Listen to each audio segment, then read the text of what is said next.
नमस्कार, स्वागत है आपका TV9 भारतवर्ष के स्पेशल बुलेटिन में। आपके साथ मैं हूं सुमेरा खान। मेरे साथ मौजूद है मेरे सहयोगी विपिन, समीर और प्रीति। शुरुआत इस वक्त की बड़ी खबर के साथ करते हैं। खबर दिल्ली से। दिल्ली के LGB के सक्सेना ने केजरीवाल को चिट्ठी लिखी है। जल योजना पर सीएम को एक खुला पत्र लिखा गया है। जल, वित्त और शहरी विकास की योजनाएं सीएम के अधीन है, ये उन्होंने लिखा है। ये भी कहा है कि इन विभागों की योजनाओं में LG की कोई भूमिका है ही नहीं। जल बोर्ड सीएम के अधीन है, खुद वो निर्णय लें, दूसरों को दोष ना दें। जल योजना को रोकने की बात सफेद झूठ है, ये कहा है LG ने इस खुले पत्र में जो उन्होंने सीएम केजरीवाल को लिखा है।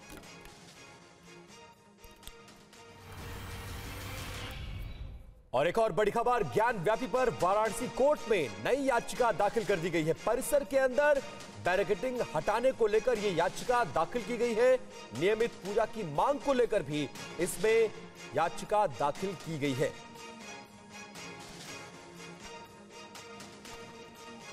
और आइए अब जल्दी से इस वक्त की 25 बड़ी खबरों पर डाल लेते हैं एक नजर।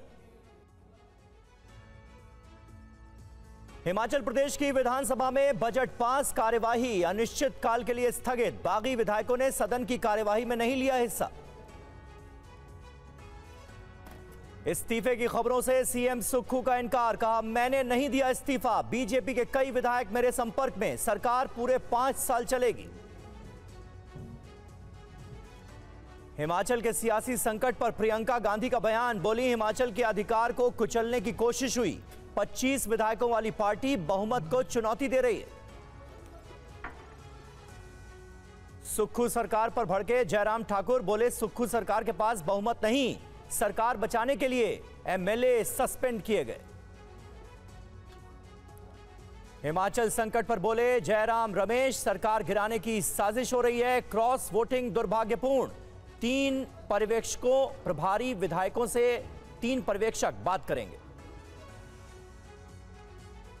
सूत्रों के मुताबिक विक्रमादित्य सिंह का आला कमान को अल्टीमेटम, रात तक सीएम नहीं बदलने पर सरकार गिराने की धमकी दी। हिमाचल के मंत्री विक्रमादित्य ने मंत्री पद से दिया इस्तीफा, बोले विधायकों की आवाज दबाने की हुई कोशिश, अगले कुछ दिन में अगली रणनीति पर फैसला, मंत्री होने के बाद किया नजरअंदाज। हिमाचल में विधानसभा स्पीकर ने बीजेपी के 15 विधायकों को किया सस्पेंड। संसदीय कार्य मंत्री ने रखा था प्रस्ताव, जयराम ठाकुर समेत 15 विधायक सस्पेंड। हिमाचल के सियासी संकट पर बोले अनुराग ठाकुर, सुक्खू सरकार ने कोई वादा पूरा नहीं किया और गैर हिमाचलियों को टिकट देने से विधायक हुए नाराज। सत्ता सम्मेलन में हिमाचल संकट पर बोले गृह मंत्री अमित शाह, पूरी कांग्रेस पार्टी में ही बिखराव, कांग्रेस नहीं संभाल पा रही पार्टी और गठबंधन। TV9 के मंच पर बोले मल्लिकार्जुन खड़गे, बीजेपी चुनी सरकार को तोड़ती है, मध्य प्रदेश में बीजेपी ने चुनी सरकार को तोड़ा।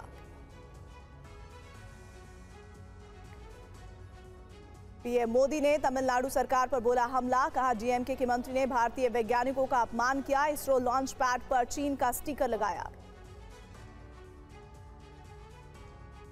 पीएम मोदी के तमिलनाडु दौरे का आज दूसरा दिन, 17,000 करोड़ से ज्यादा की परियोजनाओं का किया उद्घाटन और शिलान्यास। तमिलनाडु में पीएम मोदी बोले तमिलनाडु विकास का एक अध्याय लिख रहा है, प्रोजेक्ट से बनेगा तमिलनाडु ग्रीन एनर्जी का सेंटर। पंजाब पुलिस को हाईटेक बनाने के लिए सीएम भगवंत मान का बड़ा फैसला, 415 हाईटेक गाड़ियों को हरी झंडी दिखाकर किया गया रवाना। पंजाब पुलिस के बेड़े में शामिल की गई गाड़ियां, पुलिस थाने के SHO को दी जाएंगी 315 गाड़ियां, वहीं महिला पुलिस को भी दी गई 71 गाड़ियां।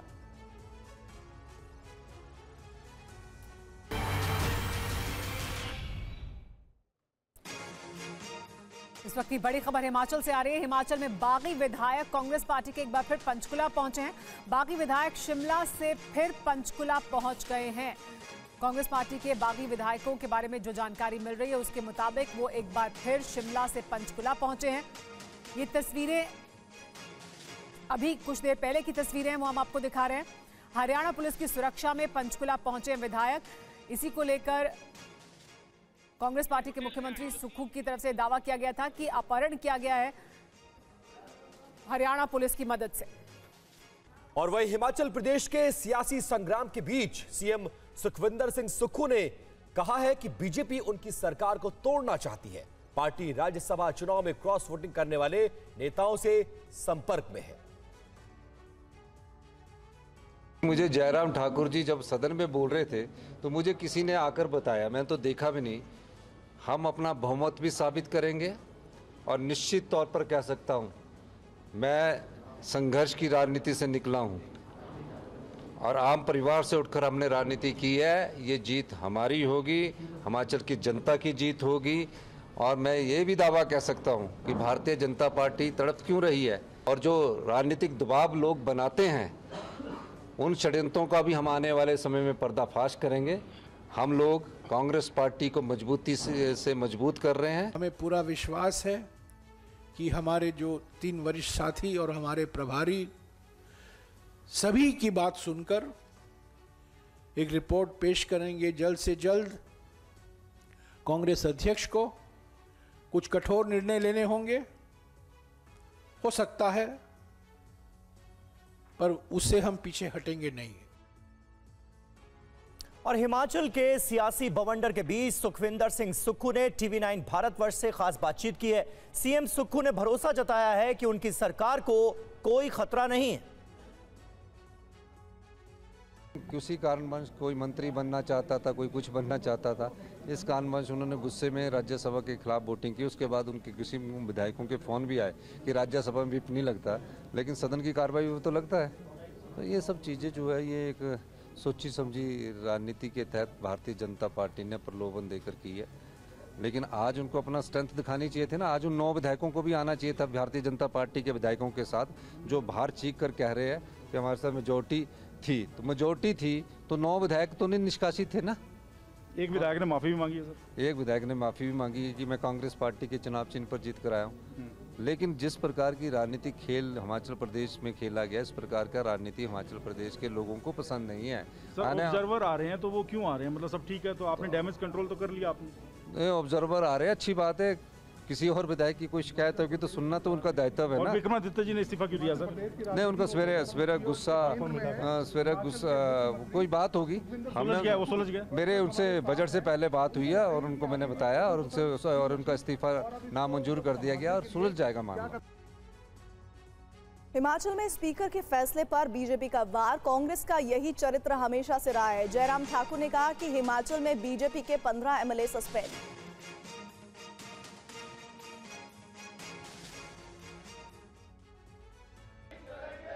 तस्वीरें हिमाचल प्रदेश की विधानसभा की हैं, जहां सियासी उठापटक के बीच सदन में जोरदार हंगामा देखने को मिला, जिसके बाद बीजेपी विधायकों के खिलाफ स्पीकर ने कार्रवाई की। दरअसल हिमाचल प्रदेश में बड़ा सियासी संकट मंडरा रहा है। एक तरफ सुक्खू सरकार पर संकट के बादल मंडरा रहे हैं, तो दूसरी तरफ स्पीकर ने 15 बीजेपी विधायकों को एक दिन के लिए सस्पेंड कर दिया, जिसमें नेता प्रतिपक्ष जयराम ठाकुर, जनक राज, लोकेंद्र और रणवीर निक्का भी शामिल हैं। सस्पेंड किए जाने के बाद मार्शल ने सभी 15 विधायकों को विधानसभा से बाहर निकाल दिया। कि 15 विधानसभा के सदस्य हैं, जिसमें जो जिनके नाम पढ़े गए उनको सस्पेंड करने के लिए प्रस्ताव पारित करने के लिए वहां पर कहा गया। और ऐसी सूरत में उन्होंने वॉइस वोट के साथ उस प्रस्ताव को पारित किया और हमें मार्शल के माध्यम से बाहर जाने के लिए विवश किया। ये बहुत ही दुर्भाग्यपूर्ण है। और सुक्खू सरकार पर विक्रमादित्य का बड़ा हमला, विधायकों की आवाज दबाने की कोशिश की गई है, ये आरोप लगाया गया। हाईकमान के सामने कई बार ये मुद्दा उठाया गया।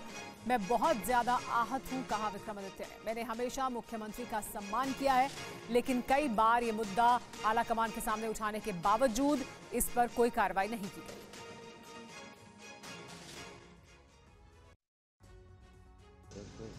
हिमाचल कांग्रेस में नाराजगी के बीच वार पलटवार भी जमकर देखने को मिल रहा है। सुक्खू सरकार पर उनके ही मंत्री विक्रमादित्य सिंह ने एक के बाद एक हमला बोला। सीएम सुक्खू पर कई गंभीर आरोप लगाए। विक्रमादित्य सिंह ने कहा कि दुख के साथ कहना पड़ रहा है कि एक मंत्री के तौर पर अपमानित करने का काम किया गया है। एक रिगार्ड, एक रिस्पेक्ट जो होनी चाहिए थी, बारी बारी बोलने के बावजूद जो चीज ये नहीं कर सके, ये बहुत दुर्भाग्यपूर्ण है। विक्रमादित्य सिंह यही नहीं रुके, नाराजगी के बीच उन्होंने प्रेस कॉन्फ्रेंस से ही मंत्रिमंडल से इस्तीफा देने का ऐलान कर दिया। साथ ही इस दौरान विक्रमादित्य सिंह भावुक नजर आए। अपने पिता को लेकर कहा कि वीरभद्र सिंह 6 बार सीएम रहे, लेकिन रिज पर उनकी एक प्रतिमा के लिए जगह नहीं मिली। इससे आहत हूँ, जनता से चर्चा के बाद आगे का फैसला लूंगा। 6 बार जो हिमाचल प्रदेश का मुख्यमंत्री रहा, जिसकी वजह से ये सरकार बनी प्रदेश के अंदर,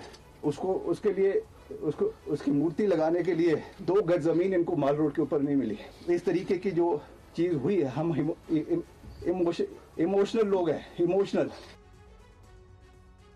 वहीं केंद्रीय मंत्री अनुराग ठाकुर ने हिमाचल प्रदेश के संकट के लिए कांग्रेस के झूठे वादों को जिम्मेदार ठहराया। बड़े और झूठे वायदे करके जब आप सरकार बनाते हो तो जनता को सामना करना बहुत मुश्किल हो जाता है। और आज कांग्रेस की हालत ऐसी हो गई है कि जहां जहां बड़े और झूठे वायदे किए वहां कांग्रेस मुकरती नजर आती है और इनके विधायक इनके से भागते नजर आते हैं। ऐसी क्या मजबूरी थी कि मात्र 14 महीने के अंदर इनके विधायक इनका साथ छोड़ गए। एक बड़ा कारण ये भी था कि एक गैर हिमाचली को टिकट दिया गया और हिमाचल के लोगों को ये पसंद नहीं था। छोटा सा राज्य हिमाचल, जहां से एक राज्यसभा का सदस्य बन सकता था, कांग्रेस ने वहां पर भी हिमाचलियों की अनदेखी की। और इसको लेकर भी गुस्सा जहां जनता में भी था, तो मुझे लगता है उसका कुछ आक्रोश कांग्रेस के नेताओं में भी होगा। लेकिन कुल मिलाकर वो अपनी ही सरकार से इतने दुखी हैं कि ना वायदे पूरे कर पा रहे हैं, ना कोई विकास कर पा रहे हैं। और सीबीआई ने समाजवादी पार्टी के अध्यक्ष अखिलेश यादव को समन भेजा है। मामला अवैध खनन से जुड़ा है। देखिए क्या है यह पूरा केस।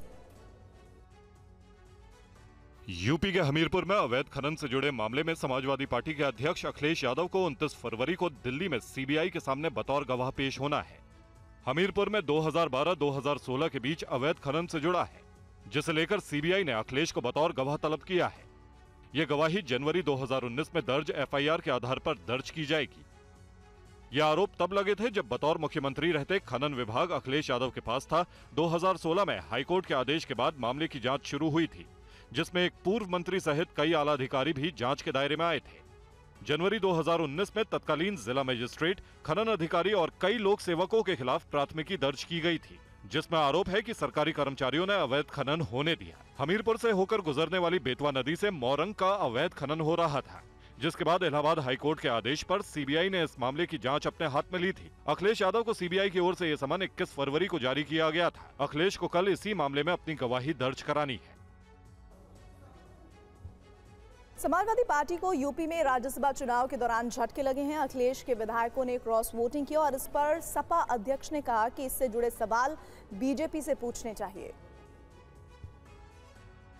आने वाले को कोई नहीं रोक सकता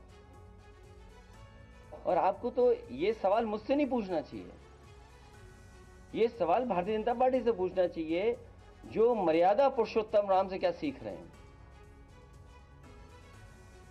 उनकी मर्यादा कहां है? आपको मंत्री बनाएंगे, आपको कुछ और बढ़ा दे देंगे। अभी एक पत्रकार साथी कह रहे थे किसी को लोकसभा दे देंगे। तो अभी तो वादे किए हैं, वादे कब पूरे होंगे? और जब वादे पूरे नहीं होंगे तो बीजेपी कैसे रोक पाएगी उन सबको? लेकिन अभी आपने कोई कार्रवाई नहीं की है, अभी तो वो सभा के जो नियम है उसके तहत कार्रवाई होगी।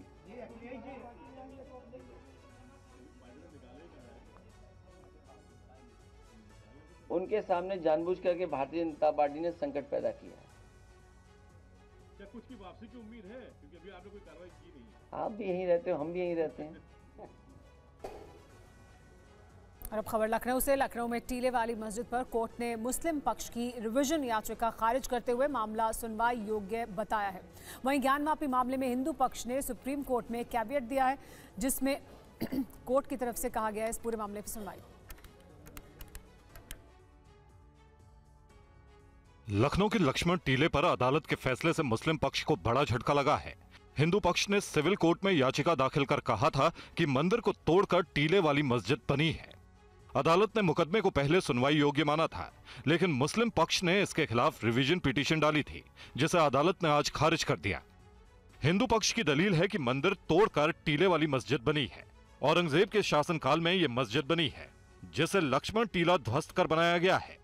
अदालत में हिंदू पक्ष ने प्रमाण पेश किए हैं, जिसमें मस्जिद की दीवार पर महादेव की तस्वीरें भी हैं। इधर वाराणसी के ज्ञानवापी मामले में हिंदू पक्ष की ओर से जिला अदालत में एक और याचिका दाखिल की गई है, जिसमें व्यास जी के तहखाने की छत वाली मस्जिद के हिस्से पर प्रवेश नहीं देने और नमाज पर रोक लगाने की मांग की गई है। याचिकाकर्ता राम प्रसाद ने बताया कि सुरक्षा और आस्था का हवाला देते हुए याचिका में दावा किया गया है कि छत 500 साल पुरानी है, जो काफी जर्जर हो गई है। इसकी मरम्मत की मांग अदालत से की गई है। वहीं पश्चिम बंगाल में संदेशखाली कांड के मुख्य आरोपी को लेकर बीजेपी ने सनसनीखेज बयान दिया है। प्रदेश अध्यक्ष शुभेंदु अधिकारी ने कहा है कि शाहजहां शेख पुलिस के संरक्षण में है। संदेशखाली के आरोपी शाहजहां शेख की गिरफ्तारी पर घमासान मचा है। इस बीच बीजेपी के प्रदेश अध्यक्ष शुभेंदु अधिकारी ने सोशल मीडिया पर दावा किया है कि कल रात 12 बजे से ममता पुलिस की हिरासत में शेख। प्रभावशाली मध्यस्थों की वजह से हुआ समझौता। शेख को बरमाजोर ग्राम पंचायत से दूर ले जाया गया। इस बीच कलकत्ता हाईकोर्ट ने स्पष्ट किया है कि तृणमूल कांग्रेस के नेता शाहजहां शेख को सीबीआई, ईडी या पश्चिम बंगाल पुलिस गिरफ्तार कर सकती है। डिमांड तो यह है कि जो संदेशखाली में जो घटना हुई है उसका प्रतिकार चाहिए। वहाँ की जो मेन एक्यूज अपराधी है शाहजहां शेख, उसके जो साथी है, उनको पकड़ करके कानून के हाथ में लाना चाहिए। लेकिन यहाँ की सरकार मानने के लिए तैयार नहीं है। जो सालों 12 साल से पुलिस वहाँ नहीं गई, आज सैकड़ों संख्या में पुलिस दे करके पूरा आइलैंड को घेर दिया गया, देश से अलग कर दिया गया है। और वहाँ की महिलाएं 2 महीने से लगातार आंदोलन कर रही न्याय के लिए। हम भी उनके साथ हैं। इस बीच संदेशखाली में महिलाओं ने शाहजहां शेख को लेकर राज्य सरकार के रवैये को लेकर गुस्सा जाहिर किया और कोलकाता में भी बीजेपी धरने पर बैठी और शाहजहां को जल्द सामने लाए जाने की मांग की। और दिल्ली सरकार और उपराज्यपाल के बीच एक बार फिर तल्खी बढ़ती नजर आ रही है। आम आदमी पार्टी का आरोप है कि उपराज्यपाल वीके सक्सेना ने सरकार की नई सोलर पॉलिसी पर रोक लगा दी। दिल्ली के सीएम अरविंद केजरीवाल ने करीब 1 महीने पहले घोषणा की थी कि सोलर पैनल लगवाने के बाद उपभोक्ताओं को 25 साल तक बिजली फ्री मिलेगी। आम आदमी पार्टी का आरोप है कि दिल्ली के उपराज्यपाल ने इस पर रोक लगा दी है। जो सोलर पॉलिसी है, मैं पूरे देश को कहूंगा कि देश को इनवाइट करूंगा कि उस सोलर पॉलिसी को पढ़े। वो एक बहुत ही प्रोग्रेसिव और एडवांस्ड पॉलिसी है, जो दिल्ली नहीं बल्कि प्रधानमंत्री जी को और बीजेपी को पूरे देश में लागू करने के लिए विचार करना चाहिए। तो देश की तो छोड़ो, दिल्ली में अगर हो रहा है तो कम से कम दिल्ली में तो करने देते। लेकिन इस आरोप के बाद एलजी कार्यालय से जुड़े सूत्रों का कहना है कि केजरीवाल सरकार आदतन झूठ बोलकर लोगों को गुमराह कर रही है। एलजी ने सोलर पॉलिसी नहीं रोकी है। पॉलिसी में ऐसा कोई प्रावधान नहीं है जिससे लोगों के बिजली बिल 0 हो जाते हैं। उल्टे पॉलिसी में एक रेस्को प्रावधान है जिससे सिर्फ निजी बिजली कंपनियों को फायदा होगा। एलजी ने इसी प्रावधान पर वितरण मांगा है कि क्या इस पॉलिसी में भारत सरकार की हजारों करोड़ की कैपेबिलिटी सब्सिडी से उपभोक्ताओं को लाभ पहुँचाने के लिए सामंजस्य का प्रावधान है। करीब 1 महीने पहले सीएम केजरीवाल ने दावा किया था कि नई सोलर पॉलिसी में कई सब्सिडी का प्रावधान किया गया है। आम आदमी पार्टी ने उपराज्यपाल पर फाइल दबाने का आरोप लगाया है और साथ ही जानकारी ये कहा जा रहा है कि जानबूझकर उपराज्यपाल फाइल को दबाते रहे हैं। ये बहुत दुख की बात है कि एलजी साहब द्वारा इतनी बेहतरीन सोलर पॉलिसी जो दिल्ली के लोगों को फायदा देगी, जो पर्यावरण को फायदा देगी, जो प्रदूषण को कम करेगी, एलजी साहब सबसे पहले तो इस फाइल को लेके बैठ गए। उन्होंने कई दिन तक इस फाइल को वापस ही नहीं भेजी। फिर इस मुद्दे को पावर डिपार्टमेंट ने एलजी ऑफिस से परस्यू किया। मैंने व्यक्तिगत तौर पर एलजी ऑफिस से बात कर करके कई बार यह सवाल पूछा कि सोलर पॉलिसी की फाइल कब वापस आएगी, क्योंकि हमें सोलर पॉलिसी को नोटिफाई करना है। हमारे इतने परस्यू करने के बाद जब एलजी साहब इस फाइल को और रोक नहीं पाए तो उन्होंने ऊल जलूल सवाल लगाकर इस फाइल को वापस भेज दिया।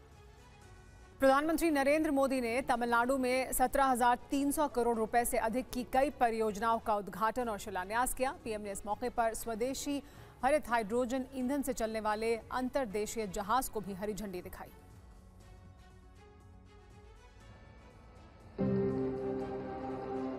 पीएम मोदी ने तमिलनाडु दौरे पर थूथुकुडी में आज करीब 17,300 करोड़ रुपए की कई विकास परियोजनाओं का उद्घाटन किया और शिलान्यास किया। पीएम ने देश के पहले हाइड्रोजन हब पोर्ट और इनलैंड वाटरवे वेसल को भी हरी झंडी दिखाई। इस वेसल को हरित नौका इनिशिएटिव के तहत बनाया गया है। ऐसी नावें जल्द ही काशी की गंगा नदी में भी नजर आएंगी। काशी के लोग और काशी जाने वाला हर कोई देशवासी जब इस फेरी में बैठेगा तो उसको तमिलनाडु भी अपना लगेगा। आज बीओसी पोर्ट पर desalination plant, green hydro production और बंकरिंग फैसिलिटीज का भी आरंभ हुआ है।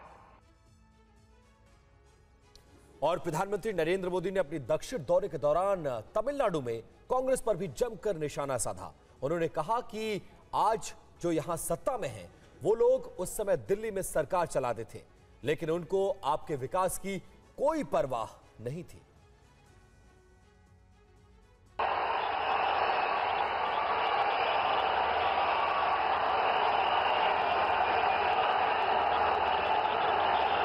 पीएम ने थूथुकुडी में जनसभा को संबोधित करते हुए कहा कि तमिलनाडु में आधुनिक कनेक्टिविटी नई ऊंचाइयों पर है।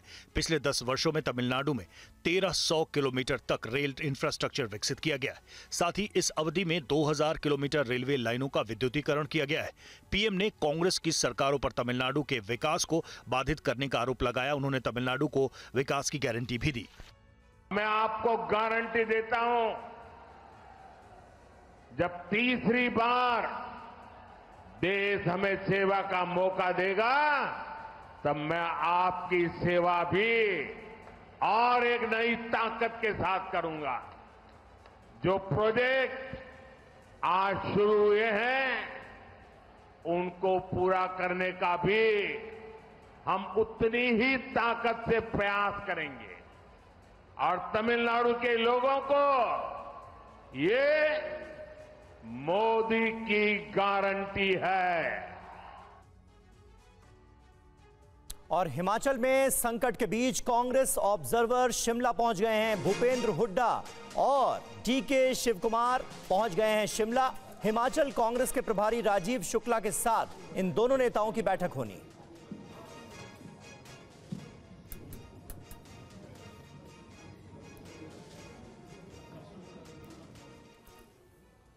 और राजनीतिक संकट के बीच खबर ये कि सियासी उठापटक के दरमियान हिमाचल के सीएम सुखविंदर सिंह सुक्खू शिमला में तारा देवी मंदिर पहुंचे। यहां सुक्खू ने मां तारा देवी का पूजन किया और साथ ही साथ उनकी आरती भी की।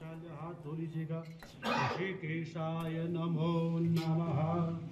हरि ओम। ओम स्वस्ताये स्वस्ति न इंद्रो वृद्धस्रवाः स्वस्ति न पूषा। दिल्ली में डॉक्टर की खुदकुशी के मामले में आम आदमी पार्टी के विधायक प्रकाश जारवाल को बड़ा झटका लगा है। दिल्ली की राउज एवेन्यू कोर्ट ने डॉक्टर आत्महत्या मामले में प्रकाश जारवाल को दोषी करार दिया है।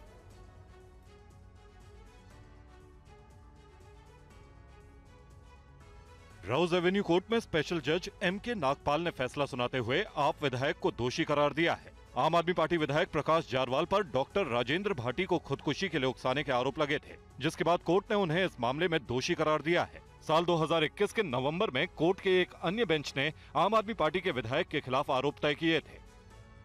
दिल्ली में डॉक्टर की खुदकुशी का मामला करीब 4 साल पुराना है।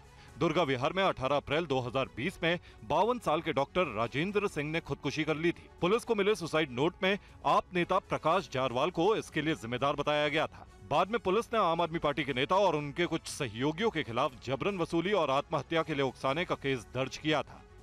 मृतक doctor Rajendra Singh tanker supply का भी कारोबार करते थे। आरोप लगाया गया था कि टैंकर सप्लाई के कारोबार में ही उनसे जबरन वसूली करते हुए परेशान किया गया, जिसके बाद डॉक्टर को अपनी जान देने के लिए मजबूर होना पड़ा।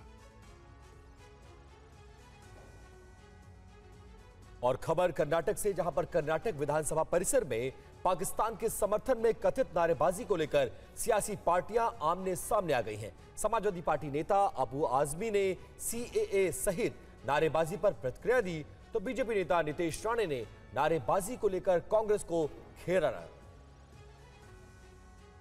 नहीं देखिए, जो कानून के दायरे में हो, हिंदू मुस्लिम का उसमें कोई वो ना हो। अब एक दरवाजे से आप नॉन मुस्लिम को आप जो है उसको उनके पास सर्टिफिकेट हो या नहीं उनको जगह देंगे, मुसलमान को नहीं देंगे, तो मैं समझता हूँ ये पोलराइजेशन के लिए हो रहा है। कर्नाटक में पाकिस्तान जिंदाबाद के नारे लगे, उस पर क्या कहेंगे? पता लगा लो, मुसलमान नहीं होगा। इसमें कुछ नई बात नहीं है। कांग्रेस ये मुस्लिम लीग का दूसरा नाम ही है, क्योंकि जिधर जिधर कांग्रेस की सत्ता है वहाँ वहाँ पाकिस्तान के झंडे लहराते हैं, वहाँ वहाँ पाकिस्तान जिंदाबाद के नारे देते हैं। वो जो टीपू सुल्तान जिसको हम लोग टिपिया बोलते हैं, टिपिया की लाल करने का काम ये कांग्रेस वाले ही करते हैं। इसलिए उनको राहुल गांधी के साथ अभी एक ही बार उनको पाकिस्तान भेजने का वक्त आ गया है। इतना ही पाकिस्तान की याद आ रही है ना, तो उनको इंडिया में रखने, भारत में रखने का जरूरत ही नहीं है। भारत न्याय यात्रा लेके डायरेक्ट पाकिस्तान गाड़ी घुमा के यू टर्न मार के। और इस वक्त एक बड़ी खबर आ रही है। बीजेपी के एक प्रतिनिधि मंडल ने चुनाव आयुक्त से मुलाकात की है। कमेटी में केंद्रीय रेल मंत्री अश्विनी वैष्णव, पार्टी महासचिव अरुण सिंह थे। चुनाव आयोग को सौंपे गए ज्ञापन में बीजेपी प्रतिनिधि मंडल ने कुछ मांगे रखी हैं। बीजेपी ने मांग की है कि हाई राइज बिल्डिंग या सोसाइटी में रहने वाले वोटर का बूथ उसी परिसर में बनाया जाए। हर बूथ यानी 100% बूथ पर वीडियो रिकॉर्डिंग की सुविधा हो, यह डिमांड की गई है बीजेपी की तरफ से।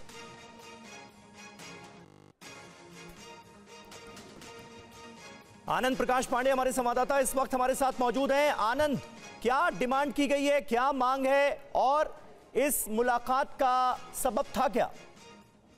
जी देखिए, 3-4 डिमांड की गई है बीजेपी के प्रतिनिधि मंडल द्वारा, जो कि चुनाव आयोग से जाकर आज मिला था। पहली उन्होंने मांग की है कि जो शहरी क्षेत्र में जो हाई राइजेज हैं या जो ग्रुप हाउसिंग सोसाइटीज हैं, क्योंकि वो वोट देने के लिए कम निकलते हैं, ऐसा एक ट्रेंड रहा है, तो ऐसे में उन लोगों को ज्यादा दूर न जाना पड़े। लिहाजा जो हाई राइजेज हैं या जो ग्रुप हाउसिंग सोसाइटी है वहाँ भी पोलिंग बूथ बना दिए जाए, ताकि हाई राइज के लोग, ग्रुप हाउसिंग सोसाइटी में जो लोग रहते हैं वो अपने हाउसिंग सोसाइटी में ही अपने मतदान का प्रयोग कर सके।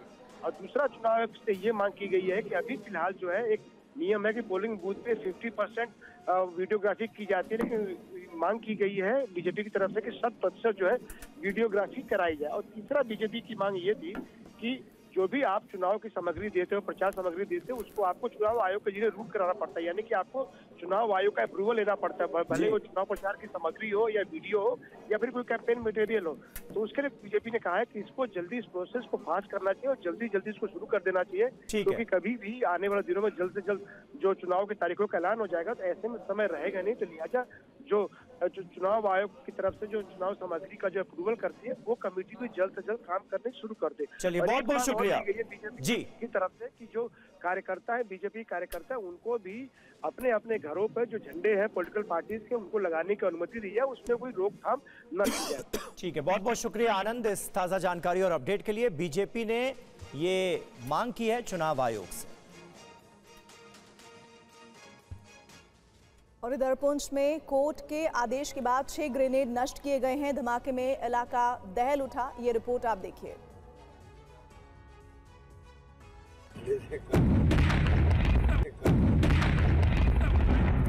जोरदार धमाके की आवाज आपने सुनी। धमाका खुले में नदी किनारे किया गया, जिसने पत्थरों को चकनाचूर कर दिया। इलाका दहल गया, कई पत्थर दूर जाकर गिरे। लेकिन सोचिए, ये धमाका अगर भीड़ भाड़ वाली जगह पर होता तो क्या होता।